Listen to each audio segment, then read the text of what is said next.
ఓం శాంతి. ఈరోజుటి మురళీ తారీఖు ఆగస్టు 31, 2025. శివ భగవానువాచ అవ్యక్త బాప్తద Murali revise date 15/12/2006.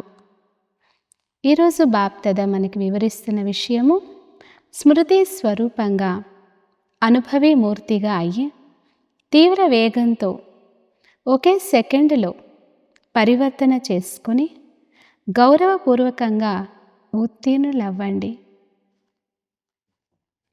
ఈరోజు బాప్దాదా నలువైపులా ఉన్న పిల్లల మస్తకంలో 3 విశేషమైన భాగ్యరేఖలు మెరుస్తూ ఉండడం చూశారు. అందరి మస్తకాలు భాగ్యరేఖలతో మెరిసిపోతూ ప్రకాశిస్తున్నాయి. 1 పరమాత్మ పాలన యొక్క భాగ్యరేఖ, 2 శ్రేష్టమైన శిక్షకుని ద్వారా శిక్షణ యొక్క భాగ్యరేఖ, 3 సద్గురువు ద్వారా శ్రీమతం యొక్క భాగ్యరేఖ. నిజానికి మీ భాగ్యం అపారమైనది, కానీ ఈరోజు విశేషంగా ఈ 3 రేఖలు చూస్తున్నారు. మీరు కూడా మీ మస్తకంలో ప్రకాశిస్తున్న రేఖలను అనుభవం చేస్తున్నారు కదా. అన్నింటికంటే శ్రేష్టమైనది పరమాత్మ ప్రేమ యొక్క పాలన రేఖ. ఎలాగైతే తండ్రి ఉన్నతాతి ఉన్నతమైన వారు, అలా పరమాత్మ పాలన కూడా ఉన్నతాతి ఉన్నతమైనది.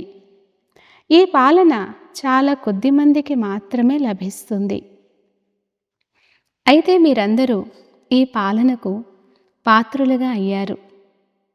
ఈ పాలన మొత్తం కల్పంలో పిల్లలైన మీకు ఒక్కసారి మాత్రమే ప్రాప్తిస్తుంది.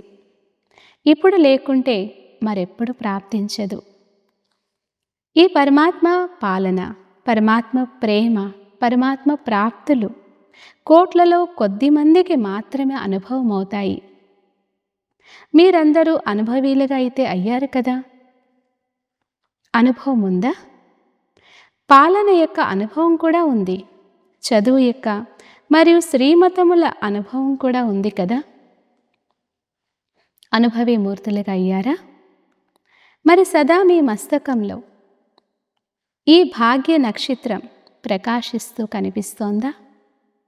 సదా కనిపిస్తుందా? లేదా ఎప్పుడైనా ప్రకాశిస్తున్న నక్షత్రం డల్గా కూడా అయిపోతుందా?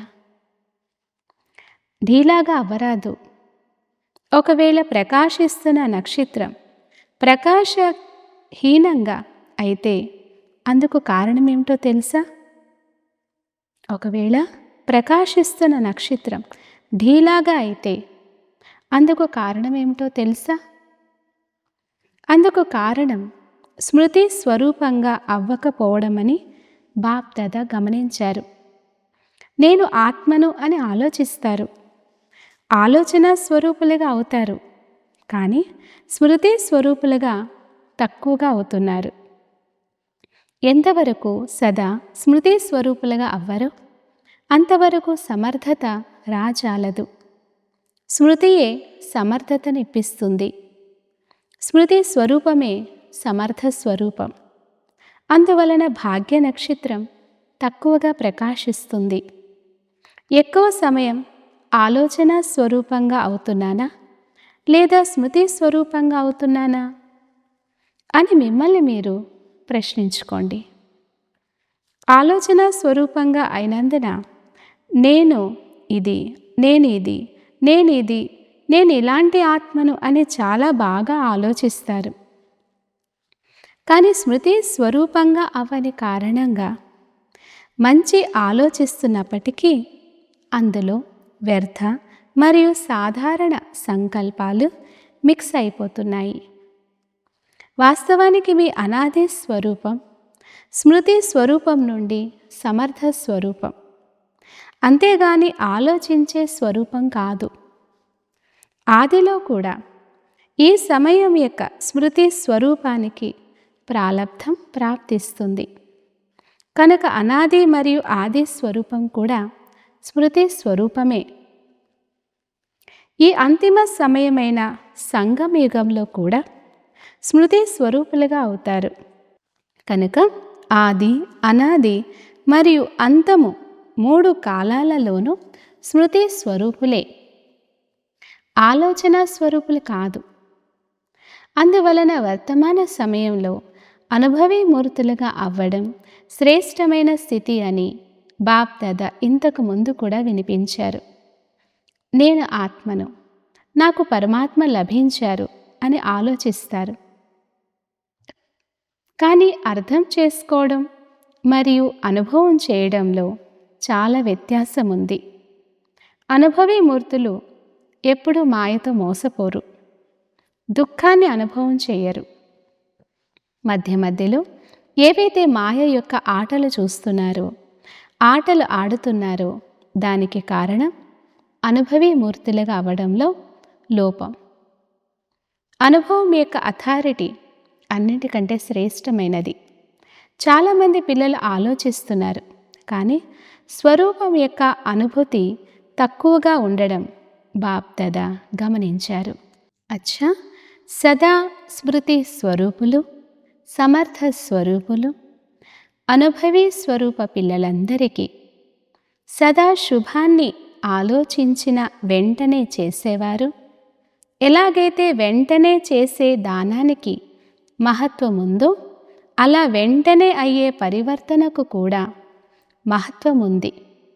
కనుక వెంటనే పరివర్తన చేసుకునే విశ్వ పరివర్తక పిల్లలకు సదా పరమాత్మ పాలన, పరమాత్మ ప్రేమ, పరమాత్మ చదువు మరియు పరమాత్మ శ్రీమతమును ప్రతి కర్మలో తీసుకొచ్చే మహావీర్ పిల్లలకు సదా ధైర్యము మరియు ఏకాగ్రత, ఏకత ద్వారా నెంబర్ 1 తీవ్ర పురుషార్థం చేసే పిల్లలకు బాప్ దాదా యొక్క హృదయపూర్వక ప్రియస్మృతులు, హృదయపూర్వక ఆశీర్వాదాలు మరియు నమస్తే. వరదానము: స్మృతి అనే స్విచ్ ద్వారా స్వకళ్యాణము మరియు సర్వుల కళ్యాణం చేసే సిద్ధి స్వరూప భవ. వివరణ: స్థితికి ఆధారము స్మృతి. నేను బాబావాడిని, బాబా నావారు అనే శక్తిశాలి స్మృతి ఉండాలి. ఈ స్మృతి ద్వారా స్వయం యొక్క స్థితి శక్తిశాలిగా ఉంటుంది. అంతేకాక ఇతరులను కూడా శక్తిశాలిగా చేస్తుంది. ఎలాగైతే స్విచ్ ఆన్ చేస్తూనే వెలుగు వస్తుందో అలా ఈ స్మృతి కూడా ఒక స్విచ్ వంటిది.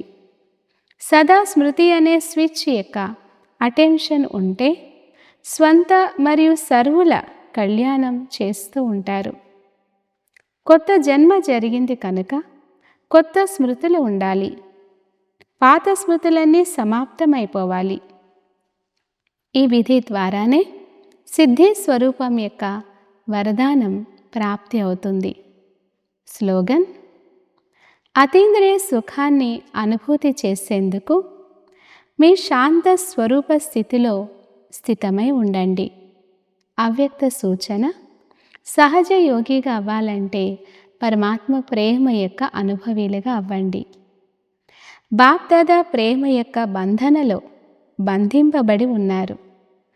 విడుదల అవ్వాలనుకున్నా విడుదల అవ్వలేరు. అందువలన భక్తిలో కూడా బంధనం యొక్క చిత్రాన్ని చూపించారు. అవ్యక్తంగా ఉన్నప్పటికీ ప్రాక్టికల్గా ప్రేమ యొక్క బంధనలో బంధింపబడాల్సి వస్తుంది.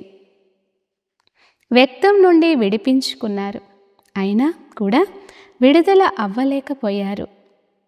ఈ ప్రేమ అనే తాడు చాలా దృఢమైనది. ఇలాంటి ప్రేమ స్వరూపులుగా అయ్యి ఒకరినొకరు ప్రేమ అనే తాడుతో బంధించుకొని సమీప సంబంధాన్ని లేక నా వారు అనే అనుభూతిని చేయించండి. అచ్చా, ఓం శాంతి.